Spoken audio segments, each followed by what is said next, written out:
In today's video, we're not only going to be seeing if it's worth upgrading to the new RTX 3080, we're not only going to be benchmarking the heck out of this new GPU, but I'm also going to be showing you what to do with your now outdated RTX 2080 Ti. Let's get into it.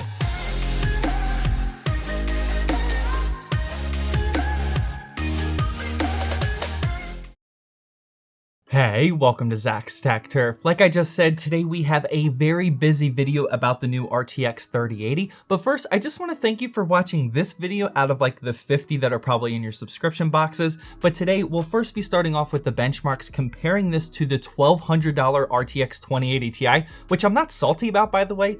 If anything, okay, I'm kind of salty, but first, a word from today's sponsor. Today's video is sponsored by GVGMall, an online key reseller with our favorite Windows 10 Pro keys. If you're looking to remove that nasty Windows 10 unactivated watermark on your latest gaming PC, head on down to the links in the description. Here you'll find a Windows 10 Pro OEM key for under $17, but we want it cheaper than that. Select buy now and enter the discount code ZTT18 for an exclusive 18% off discount, which drops the price down to just $13. Go through the rest of the purchasing options. I'd recommend PayPal, and within a minute or so you'll get your Windows 10 Pro key. Now on your PC, click start and type in activation and press enter, choose change product key, paste in your new key, and bang, Windows 10 is now activated. This is my personal way of activating my PCs. Check out my purchased order history here, so grab a Windows 10 key for yourself with the link in the description using discount code ZTT18. Alright, so this video is certainly not going to be just a bunch of benchmarks, but I do want to roll them out to you all very quickly, because if this indeed is your very first RTX 3080 video that you're watching today, then I'm sure you want to see how it performs. I did include a mix of normal AAA titles, easier to run esport titles, and of course games and benchmarks that utilize ray tracing. I'm actually running all of these benchmarks in 1440p today, despite this card certainly being able to crush some 4K gaming, because I personally still think that the sweet spot is in 1440p with higher FPS. Yes, this does indeed mean that for some titles we won't necessarily see the maximum amount of percentage gain going from the 2080 Ti to the 3080 because of CPU bottlenecking, despite testing with a 3900X,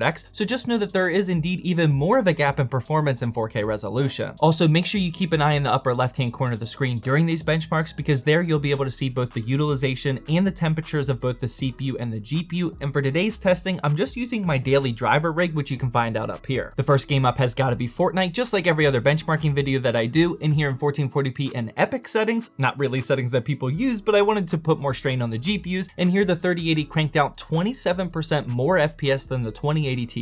Next up was Horizon Zero Dawn. I have a dedicated benchmarking video with budget graphics cards on this one, by the way, if you haven't seen it yet, and in 1440p and ultra settings I saw an 18 frame and 18% increase in FPS. For our first ray tracing title, we have Battlefield 5 in 1440p and ultra settings with DXR set to ultra, and here I not only saw a 24% increase in FPS, but the 1% lows were so much better with the 3080, as the 2080 Ti was actually pretty choppy to run in these settings while the 3080 was buttery smooth. After that was the brand new Madden, honestly just looking for an excuse to play this game more, and in 1440p and ultra settings I saw a modest 15% increase in FPS. Speaking of modest, Valorant was up next, and as you should expect, even in 1440p and max settings there was a very tiny increase in FPS, and that's because this game is being pegged by the CPU, but I just wanted to show this off because of how popular this game currently is. Following that was Borderlands 3, definitely straining on the GPU this time, and here in 1440p and ultra settings I got a 16% increase. Metro Exodus was our next ray tracing title, and using the built-in benchmarking tool in 1440p with the RTX preset, I saw only a 10% increase in FPS, but we all know this benchmark isn't the most friendly or reliable one on the market, to say the least. After that was The Division 2, and using the built-in benchmarking tool in 1440p and ultra settings, I saw the FPS average increase by a nice 22%. After that, I decided to test out Control. Shout out to Nvidia for not only hooking me up with the 3080, but also for some of these RTX game titles, and in 1440p and high settings with RTX turned on to high, I saw a massive 57% increase in FPS, which also bridged the gap from a not really playable 46 FPS to a very smooth 72 FPS. Following that was Call of Duty Modern Warfare. Sorry you aren't seeing any ridiculous 360 no-scope headshots against esport pros in this video, and in 1440p with the max settings I saw an increase of 33 FPS. Apex Legends tailed after that, and this one saw a massive 44% increase in FPS in 1440p and max settings, but do keep in mind it's kind of tough to get a consistent benchmark in this one, as it does seem kind of high for a non-ray tracing title. Getting into some RTX specific synthetic benchmarks. The first one we have here is 3D Mark's Port Royal, and here we got a ridiculous 37% increase in our score going from the 2080 Ti to the 3080. Speaking of ridiculous, using this Bright Memory RTX benchmark, it yielded some insane results as the 3080 cranked out 74% more FPS than the 2080 Ti. Once again, I'm not salty at all that I paid $1,200 for this 2080 Ti. Now, I did run a little bit of a cooling test for that last benchmark because it absolutely pegs the GPU to 100% the entire time. With my own custom fan curve, it would only ever get up to like 60 degrees Celsius, and then with complete stock settings, it would get up to like 72 degrees Celsius, but it was obviously whisper quiet during that. This basically just proves that you can really manipulate this card to do whatever you want, whether you want to favor acoustics or cooling more. So yeah, as you can see in the non-RTX titles, we got a good 10 to 25% increase, and in the RTX titles, we saw some huge improvements. And once again, this was just in 1440p, and these numbers are probably a bit bigger in 4K as well. So now that we see how much better this $700 RTX 3080 is over a $1,200 2080 Ti, which, by the way, I'm not salty about, by the way, even though I spent $1,200. I'm not salty. Now, if you're like me and in the same situation, I want to show you some examples of what you can do with your now outdated graphics card. The first one up is for all of you dads out there. Shout out to Antonio for turning 1 year old this week, by the way. And I must say he absolutely loved getting this 2080 Ti for a birthday gift, and it's heavy enough that it builds his arm muscles when moving it all over the place. Speaking of being heavy, the 2080 Ti was definitely a massive card, even for us adults too, and I found that using it as a dumbbell for a home workout really got my biceps pumping. If workouts aren't your thing and you're only into building PCs, a lot of you like to mention in my comment section every time one of my builds has a GPU that's sagging just a little bit, so I decided to use my outdated 2080 Ti as a GPU sag support to help keep it nice and level. And if you have even more extra GPUs laying around, then one fun activity that I started doing is creating a GPU domino train. Make sure you start the train with the beefy RTX 2080 Ti because that will ensure that all of your graphics cards get knocked over properly all the way down to the very last one. And finally, if you don't want to do anything ridiculous with your now outdated RTX 2080 Ti that was valued at over $1,000 just 2 weeks ago,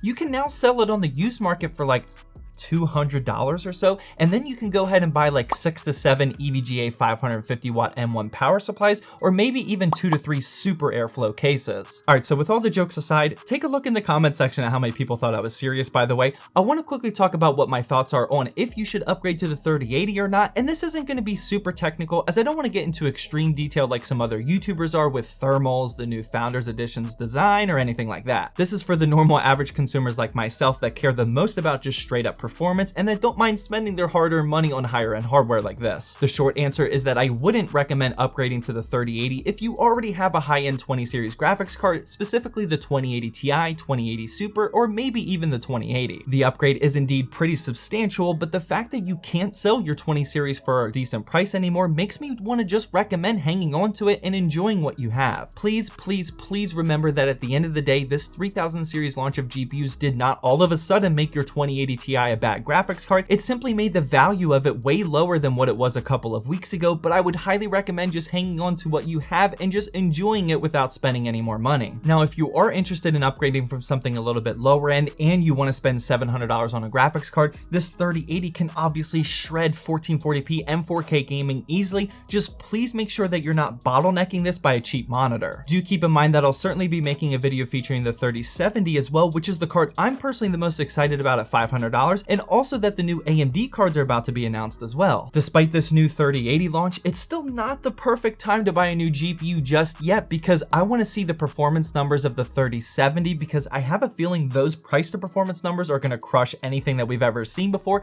and you also should really make sure that you get the information from the big Navi launch coming up as well. As far as this specific Founders Edition card goes, your guess is as good as mine as how it'll perform against third-party cards, which we'll see here soon on YouTube, but I do like the overall look of this Founders Edition version, but it's going to be tough to fit it in a properly color scheme build guide. I definitely love the build quality and the overall design to it, just not really the color scheme. It's a unique titanium sort of color with a hint of brown almost, and it doesn't really pair that well with my red, white, and black theme build. This is completely subjective, obviously. If you think that this will look good in your build guide, then I would certainly go for it. The only other thing that I would worry about, where'd it go?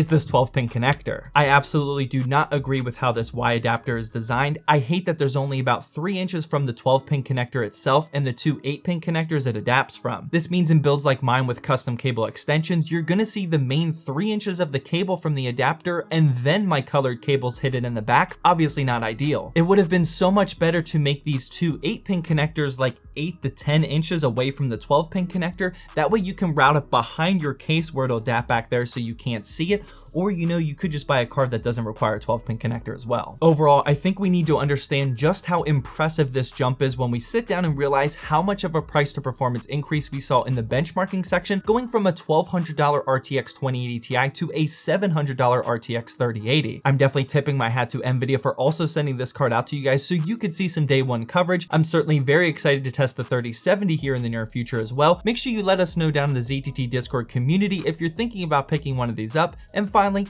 I really hope you enjoyed this video. Yeah, just Like hand this? us home. Yep. Antonio, ¿te gusta?